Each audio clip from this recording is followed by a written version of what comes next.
Hi there, I'm Yvonne de Celis, coming to you on YDCtv. Sorry, taking an earplug out. I had a migraine this morning and I had earplugs in for half the day, but the migraine's gone, thankfully, thanks to the traditional Chinese points that you can use. Sorry, get out if you have a headache, which just this is a quick energy medicine sample. Actually, let me start off with, this is going to be a quick video on what energy healing is. After a lot of feedback that I've gotten from some friends of mine and some suggestions I've gotten on the web, I think I'm going to do a series of healing videos that are more introductory, because I realize energy healing is not something you're necessarily born knowing about. And we don't learn about it nowadays because it's something that dates back way, way, way back in time to our ancestors. These are things that they just knew how to do. So if any of the things I show you seem familiar, it's because they are. These are things that used to work. It's actually been proven that there is a biofield around the body.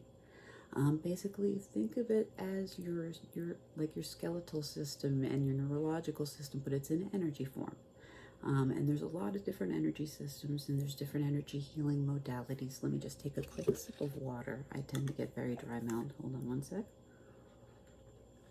Sorry about that. I should also mention I have multiple sclerosis and fibromyalgia. I take a lot of medications. I get dry mouth because of them, so I may be doing this on occasion just to avoid clicking, because I know that sound drives people crazy. One more.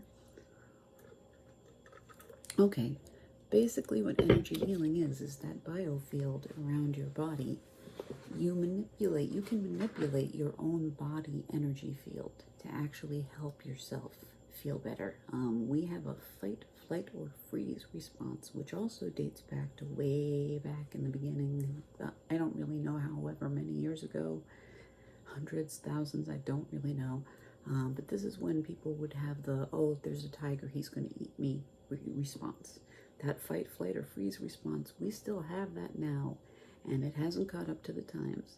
And a lot of times it causes serious physical problems for us. Stress, panic, freaking out, getting angry, getting upset when you don't have to can cause a lot of physical issues. So I do a lot of energy healing videos. I do videos showing people how they can do things to help themselves with physical, psychological problems, things like that. And I'm really hoping I can help people. So I'm hoping that helps you understand what energy healing is. Also want to mention the person I discovered energy healing through is Donna Eden. She is my hero. I love her. Her two daughters, Dondi and Titania Dolan, are in it as well. I'll put links to some videos so you can check them out. She also has her husband, David Feinstein. He's amazing too. They're all incredible, the whole family. I discovered energy healing through her, and I'm glad I did, because it's saved me on multiple occasions. I discovered her in 2018, and I got my license in energy healing and master level Reiki practitioner as a master level Reiki practitioner in March of 2019, and I do training videos. So I have my channel, and here it is, YDCtv. I have an energy healing channel through that. So I'm going to be planning on doing about 2 or 3 videos a week if possible. You might start to see some boxes back there behind me, because my whole building has to temporarily move due to a reconstruction project. And apparently we're going to have to move soon after the coronavirus thing goes back to whatever our new normal is going to be. But just to warn you. But anyway, I guess that's it for now. I do think for the introductory video section I'm going to do, let me know what you want to see, what sorts of things you want to see, but I'll talk about different things like introduction, what's Reiki, what are chakras, etc.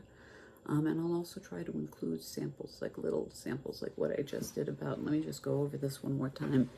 I didn't actually cover it because I started off with it and then realized I should do the intro first. These are what Donna has called traditional Chinese headache spots. It's at the very back of your head, at the base of your skull. Right at the center is a pretty huge indent. That's called the power point. But at the sides, about 1 inch to 1.5 inches away from that power point, are 2 little teeny indents.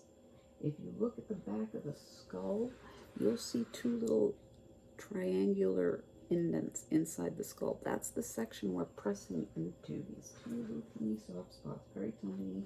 You can almost fit the top knuckle of your finger into those two little spots. What you want to do is press in, and if possible up.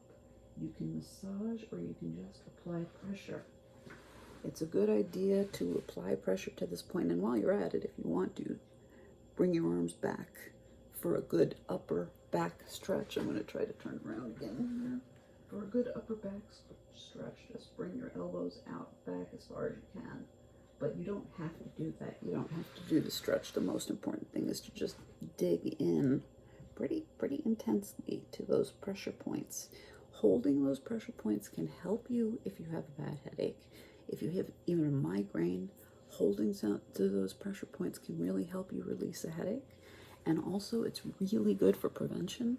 I got a horrible migraine this morning because since it's been so effective, I stopped getting headaches, and I stopped doing this in my, once again, I am sorry for the air quotes, but energy healing toolkit. I do energy healing routines every single morning because they help me, but since the headache thing worked so well, I actually forgot to do this for a while, and I woke up with a really bad one today, so I'm bringing it back. So just wanted to let you know that was there. One other thing I wanted to just cover really quickly is something I learned from a CBT seminar that I'm a member of, Cognitive Behavioral Therapy.